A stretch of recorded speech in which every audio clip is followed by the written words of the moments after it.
From LNN USA, it's Good Day VA, brought to you by Dunlop House.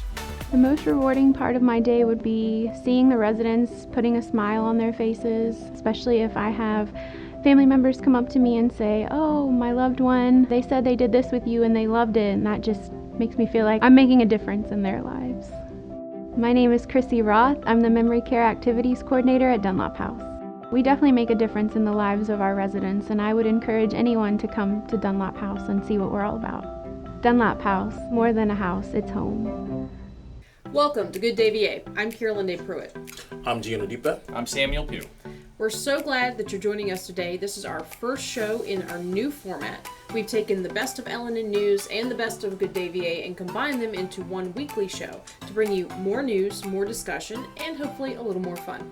We hope you enjoy the new programming, and thank you for choosing LNN for your news and entertainment. And we've got a lot in store for you this week, so let's take a look at what's coming up in the show. G, what's happening in sports? Well, it's week 2 of the NFL playoffs, and I also get the chance to give you guys an understanding of who I think is going to win the Super Bowl this year.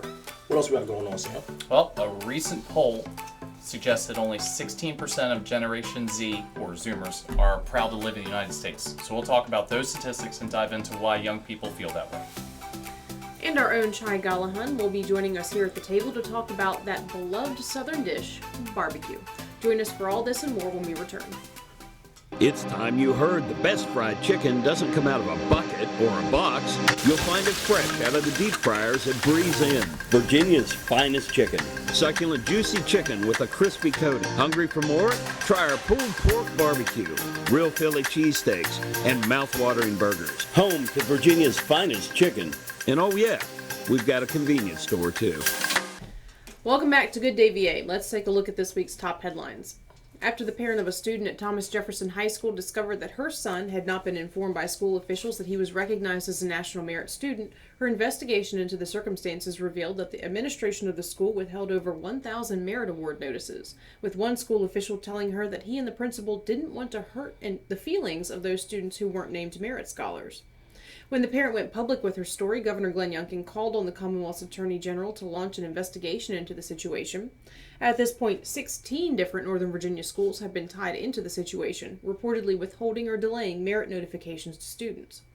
On Wednesday, Governor Youngkin announced that he has asked Virginia Senator Siobhan Dunavant and Delegate Nick Freitas to carry legislation that would require schools to notify students and their parents of national merit recognitions and other types of awards. National Merit Scholarships and other awards would be required to be sent to the students and their parents as soon as possible after the school system receives the information. The AG's office will continue its investigation. In the early hours of Wednesday, January 18th, Hopewell police were called to the scene of a car crash and reports of shots fired. Upon arrival, they discovered 2 deceased victims with gunshot wounds, one male and one female, according to NBC 12. Police believe that the vehicle was involved in a chase and may have potentially exchanged gunfire with the other vehicle. The other vehicle involved in the incident is believed to have been pursuing the victim's car and shooting into the vehicle from behind, ultimately causing the vehicle to crash. The incident occurred in the Arlington Park area of Hopewell, not far from where 8-year-old Paris Moore was shot and killed playing in a front yard just weeks ago. A proposed piece of legislation carried by State Senator Frank Ruff would spark significant changes at one local college. SB 1077, if passed by the General Assembly, would remove the authority of the William & Mary Board of Visitors over Richard Blaine College and establish Richard Blaine's own board. The local junior college would be directed by its own 12-member board, which would be responsible for actions such as appointing teachers and hiring other staff members, fixing salaries, and maintaining the school's physical campus. That's it for this week's headlines. We'll be back after this. Today's show is brought to you by our friends at the Cloud Factory, who take a customized approach to their customers. They know not everyone is alike, and neither are their needs. So, the Cloud Factory focuses on what's best for you when it comes to CBD, plant-based products, vape nicotine, glassware, and just about anything, providing alternative routes to a healthier you. There's no place like home. That's why BSV created a simple online process where you can easily get pre-qualified for a home loan without entering a branch. Visit bsvnet.com and see how much you qualify for. Be a homebody with no sweat mortgages from BSV. Welcome back. Gee, things are heating up in the NFL. Let's talk about it. Let's talk about it. Are you guys ready for some football?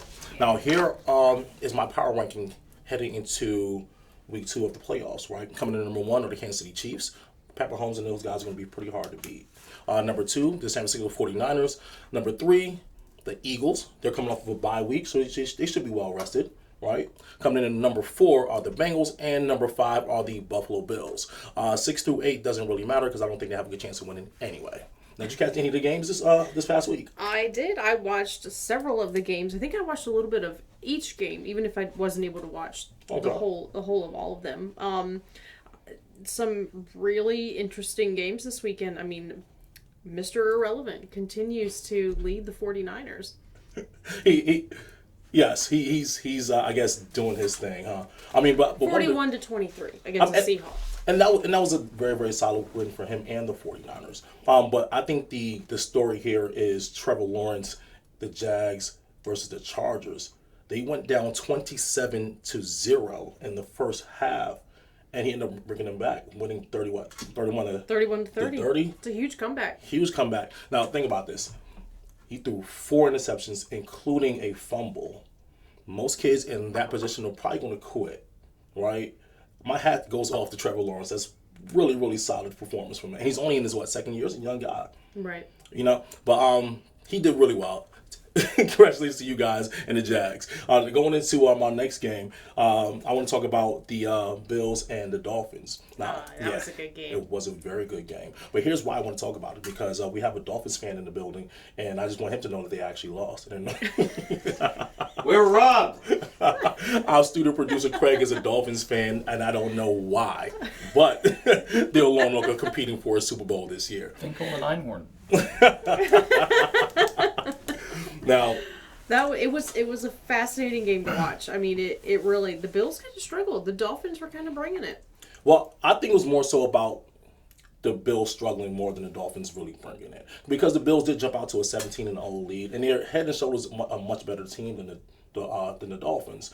Don't Allen tell him threw Allen threw 3 interceptions, including a fumble for a touchdown. They were pretty much giving the game away. That's true. And for whatever reason, the Dolphins just couldn't bring it home. Go ahead. Have the Bills ever won a Super Bowl? Would this be their first?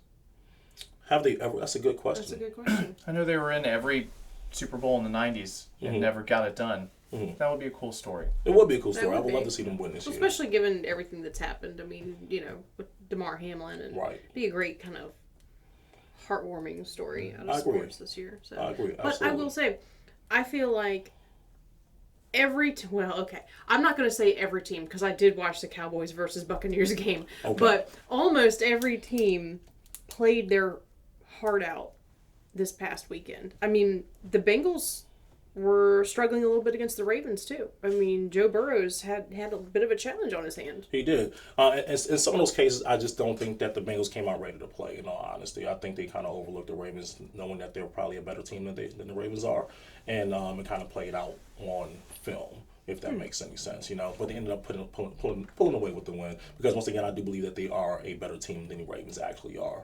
But you said most teams played their heart out, and you made a reference to the Cowboys game and the Buccaneers game. Let's talk about that. What do you mean by that? I think right now that Tom Brady is wishing that he was playing for the Jaguars instead of the Buccaneers. He's wishing that he's playing for any team. So let's talk about that, because this is Tom Brady's first loss to the Cowboys ever, right? And it comes in a playoff game. The story here is, does Tom Brady retire after this, or does he keep playing? What do you guys think? I asked the same question, but who knows? It's Tom Brady. He's full of surprises. I think it depends on how much money he lost in FTX. He might legitimately need the money. Okay, that makes sense. If you ask me, I think he should have retired after the Super Bowl, retiring, on top. This past year, you mean? Absolutely, yeah. Absolutely. But at this point, he's pretty much lost his family. So, I mean, you might as well ride it till the wheels fall off, And don't underestimate people's desire for a mission, a reason to get out of bed and go organize your life around a goal. Right. So I understand that he could. You can feel a bit aimless when you retire. I know people that they go back to work after a year or two of retirement because you need a reason to fight. But what are the chances that Tom Brady gets a multi-year contract with a team from here on out? Or do you think it's going to be more just 1 year contract? I think it'll be one, maybe 2 year max contracts, because at this point he's 46 years old. Right. But even at 46 years old, he's still considered to be maybe one of the top 10 quarterbacks in the league still, and he still finds a way to win. Now, you could argue that he was distracted because he was going through a divorce this year. He did lose a couple of key pieces, such as Gronkowski, who was a big key component for him in winning, in the past couple of years, not only at Tampa Bay, but also at New England. Right. So people may think he still has it in him, and maybe moving forward he'd be a little more focused. So they may be willing to bet on him. Okay. Yeah. So go ahead. Yeah. Well, I was just going to say, switching now over to Joe Burrows and Josh Allen. Mm-hmm. I think that if the two of them play this coming weekend, like they played this past weekend, it's going to solidify Kansas City going to the Super Bowl. Absolutely. You cannot fumble or play any bad football moving forward, because competition is going to get steep here. And the Chiefs got to buy. And they do. So they're going to be fresh. So I do agree with you. So let's do this. Prediction time, guys. Right. All right. So coming up, we have the Jags versus the Chiefs. Who do you guys think win? Who takes that? I always first read the Chiefs as the chefs, and I like that. So. I love it. What about the you? Chefs Cooking something up at Arrowhead. They're going to be cooking something up. What about you, CD? Who you got winning? I think I'm going to have to go with the Kansas City Chiefs on this one. Okay, I'll take the Chiefs as well. All right, we have the Bengals versus the Bills. Bills. Okay. Think Just the Bills? too much of a good story. I agree. I'm pulling for the Bills. They Have are- to win mathematically. And they're eventually. playing at Orchard Park in Buffalo, so they have a little bit of home turf, and who knows, it might be negative 40 degrees, Bad weather. Yep. snowing, blizzard conditions. But it is Buffalo. My heart, I love the Bills, and I want the Bills to win, but I don't know. I think the Bengals might pull this one off. Okay. I can see that. Joe Burrow's a phenomenal quarterback, and not to mention DeMar Hamlin is out, but he was actually their second string DB. So they're now down to the third string in that position. So that could play a factor. But I'm pulling for the Bills. Now we also have the Giants versus the Eagles. Remember, the Eagles are coming off of a bye week. They all rested, but Jalen Hurts still has that shoulder injury. Who you guys got? That and that's when we didn't talk about the Giants with the Vikings. I mean, that was a huge upset, I think. I'm going to say the Eagles. Okay. I'm going to say the Eagles too, because every time they win, 18% of Philadelphia is set on fire. So it's just fun to watch. Gotcha. I'm going with It's the more Eagles. of a hope than a prediction for South you. Street's over. Yeah. Gotcha. I'm going with the Eagles probably because they're a better team, but I like that. All right. That and the Cowboys versus the 49ers. Who you guys got? 49ers. Absolutely. I think they're going to win, and I hope they win. Historically, the Niners have had it all over the Cowboys. So This is true. especially when I was a kid in the 90s, it was glorious. Absolutely. I'm going to go with the 49ers as well. I don't know if the Cowboys have any business in the playoffs this year, but whatever. We'll see. I have one more question. Talk to me. So, I heard somebody over the weekend refer to the Bills with everything that's happened with DeMar Hamlin as America's team. And traditionally, that is something you have heard said about the Cowboys. Right. Do we think that that this is shifting maybe a little bit? No. Short answer, no. The Cowboys are always going to be America's team no matter how good or bad they are. I think this is going to be a one-off kind of thing because, people are pulling for the Bills because of what, happened with DeMar Hamlin and what have you. But unfortunately, people are going to forget that story after a while. That's true. That's true. And that's no longer going to be a factor. And people are going to play back into their original teams or bandwagon teams, whatever the case might be. So, no, I don't think that they'll be America's team. But I am pulling for them to go all the way this year because I do want to see them win. Regardless, I'm still rooting for my Bills to hang in there. So, just me. All right, up next, a new Morning Consult poll says that Gen Z has the lowest number of members who are proud to live in the USA compared to the 3 generations before it. We'll take a look right after this. So here at Titan Auto and Tire, we're a full care automotive repair center, full maintenance items anywhere from an oil change, state inspection, and also full engine replacement. Titan Auto is different because of our customer service mainly. I mean, we have some of the best trained and qualified techs in the area. Our three main focuses are customer safety, customer service, and community. Knowing that you're going to put them first and it's not about the dollar. Hi, I'm Dr. Sandy Elba. And I'm Dr. Adam Elba. We're chiropractors and we love what we do. We change lives on a regular basis. We go from pain relief all the way to wellness. We work with the cause of the problem, we help solve the problem, and put your life on a whole different path. If you're concerned about your health in any way, or you just want to be healthier all the way around, come see us at Chester Family Chiropractic Center. Welcome back to the show. A Morning Consult poll released this month lists the percentage of each of the latest four generations, that's baby boomers, Gen X, millennials, and Gen Z, who are proud to live in the United States of America. The poll statistics show a dramatic drop in the portion of each generation that is proud to live here, with baby boomers at a fairly high rate of 73%, Gen Xers at 54%, millennials at 36%, and Gen Zers at just 16%. That's a decline of almost 60 percentage points between baby boomers and Gen Z, and a drop of more than half just in the one generation between millennials and Gen Z. Gentlemen, why do you think that there's been such a dramatic shift? Well, the secondary education system and the college education system in this country have been bombarding these kids with nonstop conditioning propaganda that the country is inherently evil. So, I mean, this is what we paid for. This is what they've been telling kids for 30 years now, is that we're the source of negative influence in the world, not positive. So, I mean, I'm not surprised at all. I don't disagree with that. I would say there's a lot. I hear a lot of sentiment, especially coming from younger people. A lot of problems get blamed on the U.S. or often more specifically on capitalism, those types of things. I hear that more and more frequently in conversations about seemingly unrelated things. A lot of blame, a lot of negativity on the history of the United States of America, the laws that we currently live under, and the system that got us to this point, which is capitalism. Well, do you think there's more of a conversation where we have more and more people living in what's called like a victim mindset, where they refuse to take responsibility for what they are doing or what they're contributing, and blaming outside factors and say, hey, look, I'm poor because of this, or we don't do well because of that, versus, hey, let me take control of my own destiny and find a way to make ends meet for myself and my family. Well, I think it's a constellation of things. That's probably a big one. It's like they think that poverty and people being poor didn't exist before capitalism, which was actually the way the world was before that. But also,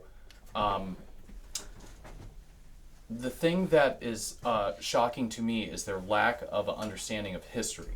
So at least the baby boomers and the Gen Xers kind of remember going up against the Soviet Union for 30 years, and like the alternative to our system was pretty well illustrated, that it was evil, and it was completely miserable to live under. But there's nothing to compare us to anymore, because all the other examples, these kids were told that they're awful because of us. So there's not another system. I guess communist China could be looked at that way, but they also say that we had a big hand in that, which we kind of did, the way things went in China.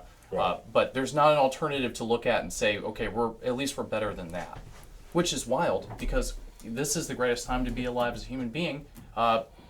We have phones that we can fly drones across the country on. We have centralized air conditioning. We get in our car and drive across the continent. This is an amazing time to be alive, but without the historical context to realize that things really sucked in the past, it doesn't mean anything to them anymore. I saw an interesting interview yesterday, and the gentleman, it was an author, and he wrote a book about, specifically about Walmart, minimum wage, how his position was that minimum wage should be set at $20 across the country, nationally. And he said something interesting, it caught my attention, and it was, that the richest country in the world that we live in, people shouldn't be living on minimum wage and living the way that they do and struggling between, choosing to pay rent or eat. That was one of the examples he used. And it struck me because there are so many people still in this world, in other parts of the world, that live on much less per day. To say that we shouldn't have anybody, the people that he's referring to, most of them still have a smartphone, a car. They drive themselves to work. Not everybody, but a lot of them do, even if they don't always have a car. And some people, of course, choose not to have vehicles. They live in a big city, whatever. But it just struck me that even our people who are considered the poorest in our country are still very well off compared to a lot of people in other countries. Their standard of living. Correct. Yeah. I think that comes back to priorities, I guess, in most cases. Think about it, I can speak for, I guess, people in my community, right?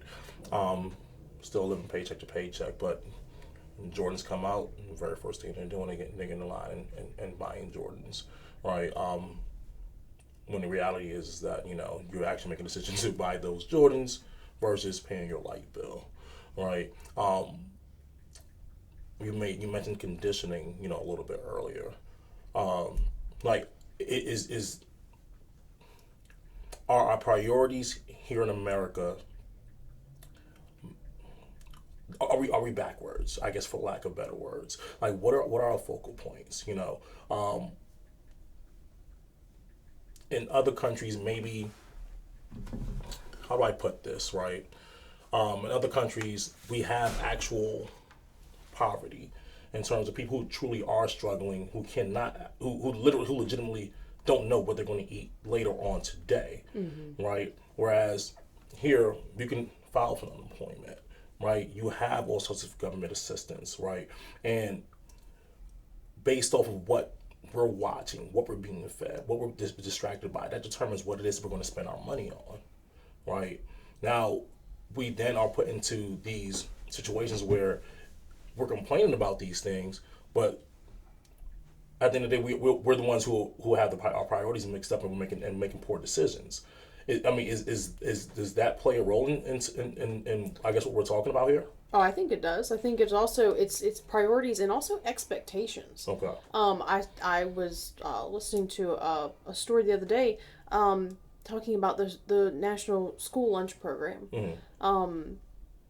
And the person talking was saying, these kids whose parents haven't paid their bills for their school lunches are either not being served or they're being given a cold sandwich instead of a hot meal.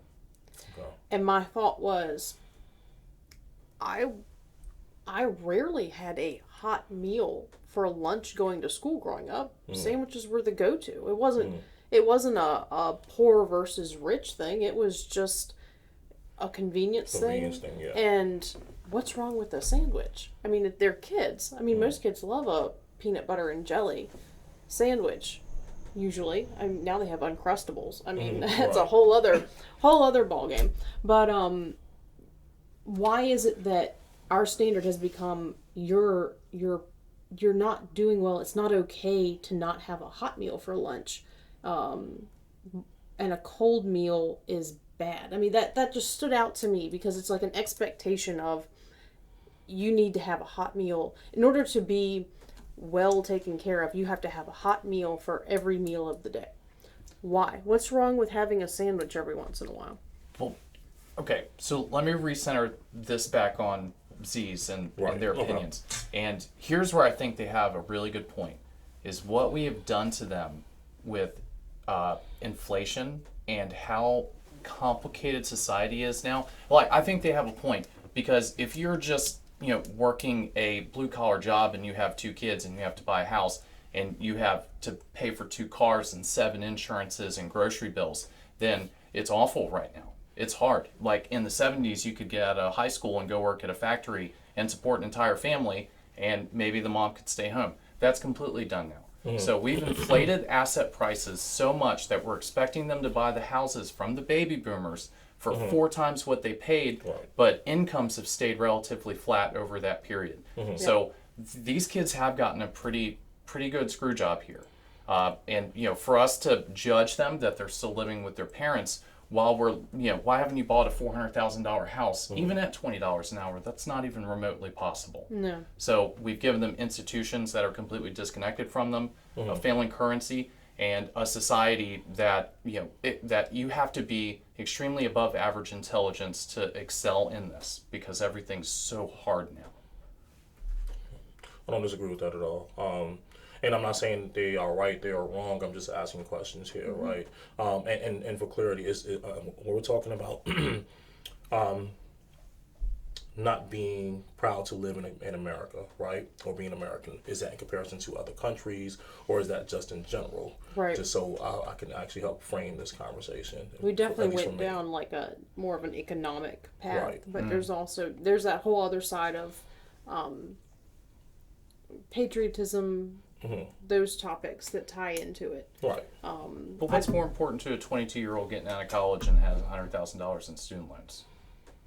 If we're tying it to capitalism, that's what they think capitalism is massive debt for their entire life, right? To pay off a bank who got all their bills paid by the U.S. taxpayer in 2008. I'd be irritated too. Absolutely. I mean, but let's tie it all in together, right? Let's take health insurance or health care, for example. There are other countries, if you're a citizen, you get free health care. Health care is pretty expensive in America. And that could be, you have to make the decision as to whether or not you want them to take money out of your paycheck to pay for your health insurance. And for a lot of people, that's a very, very hard decision to make.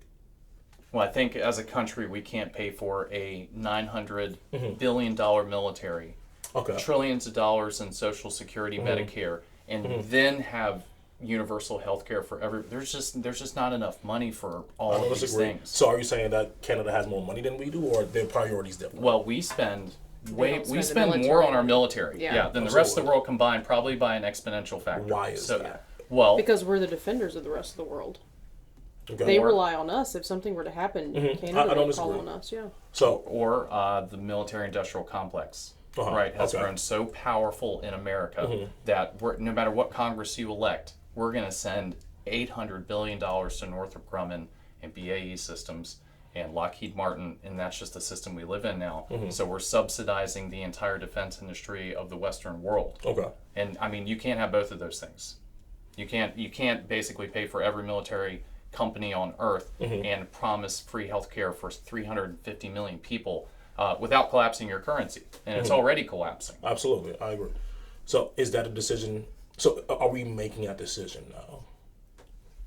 Well, Eisenhower didn't want to make that decision, but it just kind of grew out of FDR and the New Deal and the post-World War II world with nuclear weapons that, you have to have basically the potential to fight against the Soviets at any point, so we have to sustain these systems. And over time, each Congress and each political party and each lobbyist attaches another $100 million project to where now, I think we collected at one point like $2 trillion in tax receipts. I think this is like 2016, 2017. But the military takes up almost $900 billion of that. And that's just on paper. That doesn't include black budgets. So if I was growing up and I saw that all the money, they take a third of our paychecks to pay for that, is that capitalism? Is that what they're supposed to think this is? Is subsidizing these companies? There's a difference between, that's not capitalism. That's not true. That's crony capitalism, which to me is a completely different thing, and I don't agree with it. But bringing that back, I also don't think that a lot of Gen Zers who are 19, 20 right now are thinking about how much we're spending on military versus healthcare, because honestly, they're still all covered by their parents' healthcare if they have it. So I don't think that's another huge issue. I do agree. I think this is a very complex topic, and it has a lot of different factors into it, into why they feel.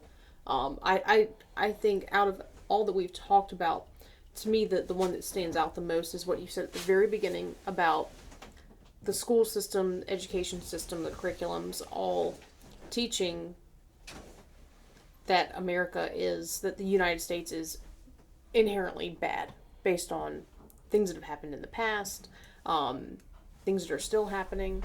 I do think that plays heavily into it. And I speak not just as, a millennial, but somebody who went through this system, and I'm sure y'all did too at this. They were doing that when I was coming along. Not necessarily in high school, it was more in college. But absolutely, a lot of things were automatically tied into the idea that America is not a good country. That the history of America has tainted it to the point of it's not good and it can never be good. That's the interpretation I took out of my experience in classes. In taking history in college, you felt like the objective of all of the lessons and all of the writing and reading was kind of aiming you towards anti-nationalism. So, and nationalism is a tricky thing, whether you believe in your country or not. If you don't believe in your country and you've been trained to think that nationalism is always evil, then it's not actually possible to believe in your country. That's true. That's true. Next up, we're joined in studio by our own Chai Gallahan to talk about the different types of barbecue and where you can try them all in our local area. Stay tuned.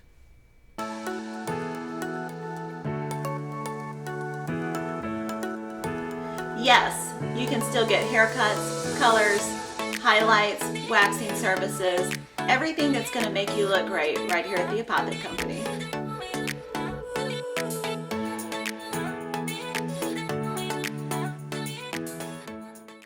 All right, we're back, and we have L&N's Chai Gallahan here with us. How are you today, Chai? Doing great, and I'm here, and I'm excited about talking about a passion that's in the area, and that's barbecue.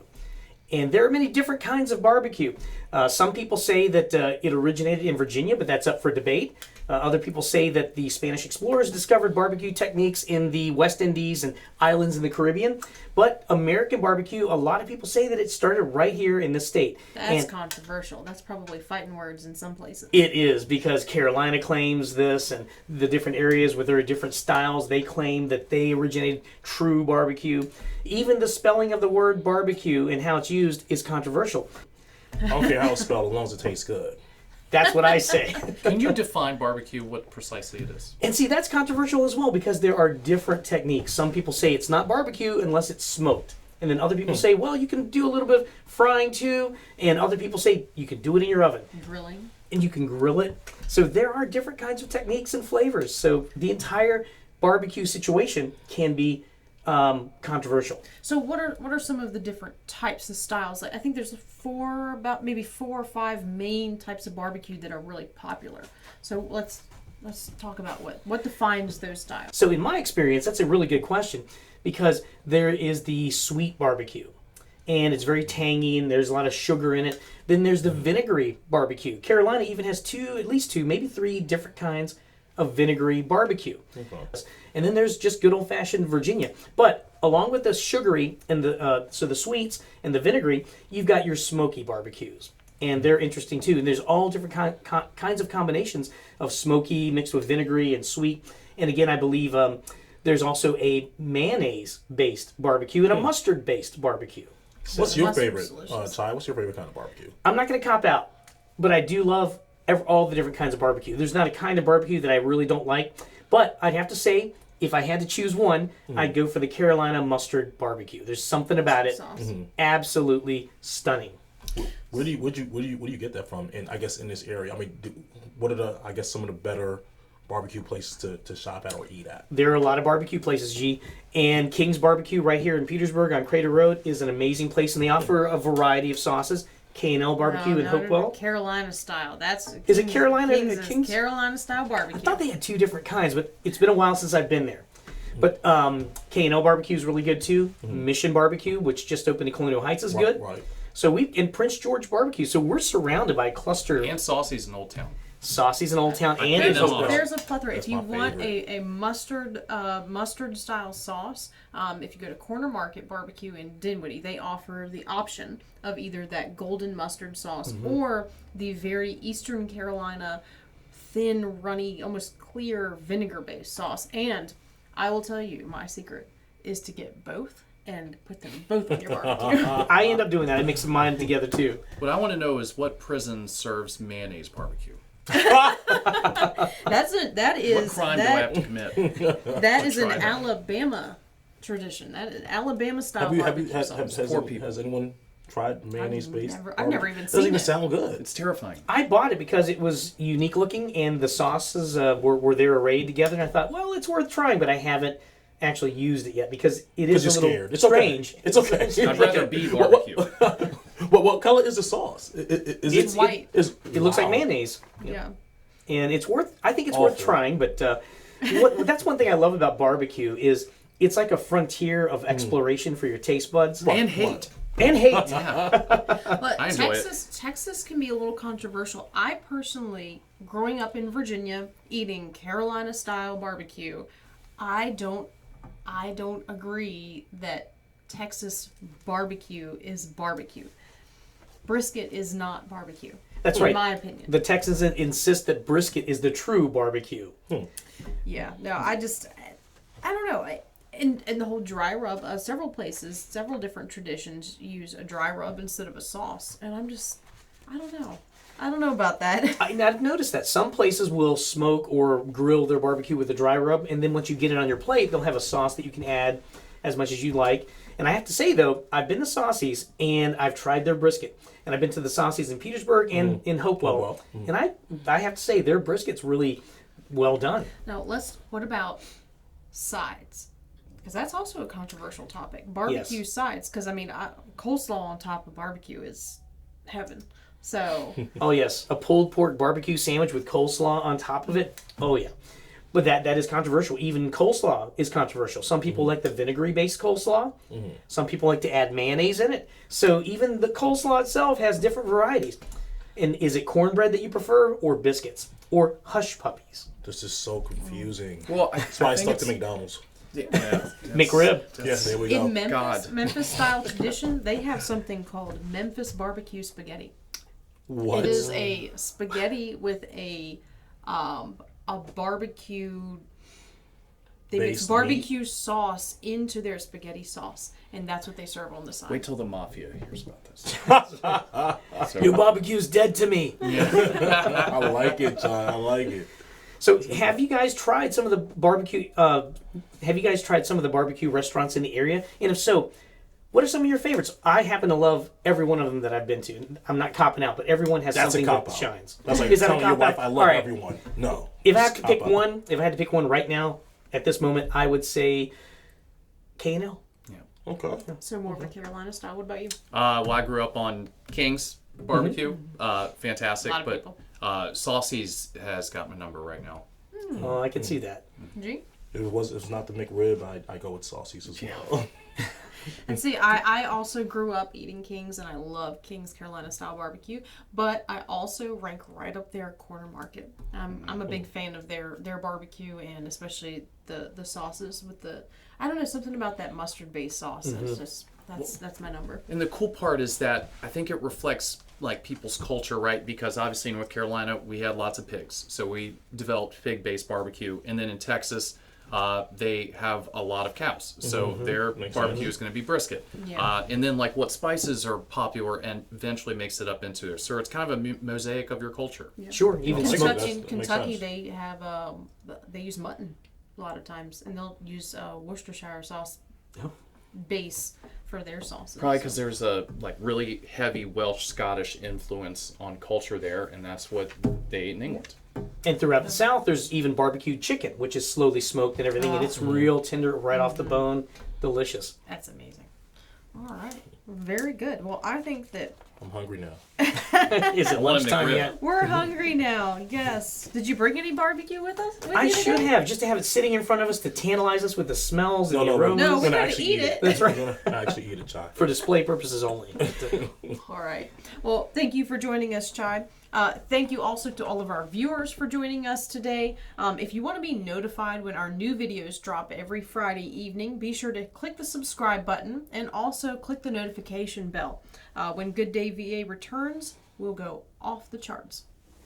Warning, these products contain nicotine. Nicotine is an addictive chemical. The Vape Guys is where you'll find hundreds of e-liquids and a huge selection from salt nic options and disposables to hemp-based products and detox. The Vape Guys make you the star with their loyalty program, superior service, unrivaled selection, and the passion for vaping you deserve. The Vape Guys, 536 South Park Boulevard, Colonial Heights. Hello, Dr. Phillip here, bringing you some wonderful routines to start off this new year. Now, most people, when they start into the new year, they have a ton of goals and they have a ton of dreams about what they want that to look like. So I want to offer you something today that hopefully will help you reach those goals that you set in those New Year's resolutions. The thing that I want to give you today, though, is all about routines. And what is your routine right now? There's two major times that you want to focus on when it comes to routines. And you want to build routines around things that you're doing already. So a morning routine when you're waking up, hopefully you woke up this morning, and an evening routine when you're going and laying down and going to sleep are two things that you do every single day. So why not build your routines around that? Number one, in the morning, I follow something very, very simple. It's called movement, breathwork, and meditation. And I'd like to add in there as well, hydration. The three things you want in your morning to make yourself have a wonderful day is to get up and get moving. Spend at least 10 to 15 minutes in some kind of movement where you're doing something different every single day. I suggest doing different kinds of exercises for your spine, where you're either getting onto the ground and getting rolling around on the ground, or where you're on your back and utilizing your legs, utilizing those big extremities and getting the motion into the body where you need it. Breath work. Huge piece of allowing our body to flow and do what it needs to do is getting the proper amount of oxygen. So one of the breathwork sessions that we actually talked about on this exact show before was the 3-7-8 breathing style of breathing. And so without exempling that today, please look that up. It's an inhale, hold, and exhale kind of breath work, but you can do any kind of breath work that speaks to you. I suggest going on to YouTube and typing in breath work for beginners, and you'll find a slew of different information there. But if you ever have any extra questions, we're here for you as well. The last is meditation. And you can look at meditation in many different ways. It doesn't have to be sitting down with your fingers and legs crossed, but what it really is taking a moment of silence and a moment of mindfulness to operate and think about what it is that you want your day to look like. And what I ask myself in my meditation every time is, how am I feeling today? How do I want to feel? And what are the signs that show me that I did exactly what I wanted to do to feel the way that I want to feel? If you ask yourself those three questions over time, you'll start to learn that you are curating and creating the day that you desire, and not the one that all of the external and everybody else outside of you creates for you. Lastly is a nice nighttime routine, which is a lot easier sometimes than the morning routine, because nighttime you want to power down and you want to slow down. I suggest cleaning your space as you get ready to go to bed, cleaning the kitchen, or making sure that your clothes are folded and put away. Just something that allows you to return to a nice clean space every night before you lay down. I also suggest stopping your eating at least 2.5 to 3 hours before you lay down. So for example, if you go to bed at 9 o'clock, your last meal should come somewhere between 6 and 6:30 p.m. And finally, with water. A lot of people love to drink as they're headed into the bedroom, but I gotta tell you, waking up in the middle of the night is not great for your healing processes. So what you'd rather do is stop drinking water about 1.5 hours before you go to bed. So in the example that we used before, if you go to bed at 9 o'clock, you should be done drinking water around 7:30. So make sure you're hydrating throughout the rest of the day so you're not having a dry mouth and trying to find where that water bottle is as you head to sleep, okay? I really appreciate you guys, and I hope that this is something that helps you all in this new year. As always, if you ever have any questions, we're here for you. Have a wonderful day. Ellen and Weather, brought to you by Petersburg Jewelers. Friday kicks off the weekend with sunshine and a high near 60 and a low in the 30s and lots of wind and gusts. Saturday and Sunday continues with more of the sunshine, eventually bringing in the clouds on Sunday with the highs in the 50s and lows in the mid to upper 30s. Monday has a high near 60, but cools down into the high 20s. Tuesday and Wednesday bring highs in the 50s and lows in the 30s and 40% chance of showers, so be sure to carry an umbrella or a jacket with you if you want to go outside. This means that it's mostly mild weather in the middle of winter, so that's a gift. Just be prepared for some wet weather and take advantage of the dry weather. And that's not bad for Virginia because Jack Frost can pop out from behind a corner just like that. Whether it's raining diamonds or sapphire skies, add a little sparkle to your day with Petersburg Jewelers. Well, that wraps up this week's show. We appreciate you taking the time to join us today, and we look forward to seeing you guys next Friday evening. And don't forget to subscribe to our channel on YouTube and follow LNN on Facebook, Instagram, and Twitter, which is amazing now. You can also find us at lnnusa.com. And as always, we want to thank all of our sponsors, especially Dunlop House, for making the show possible. Have a good day, VA.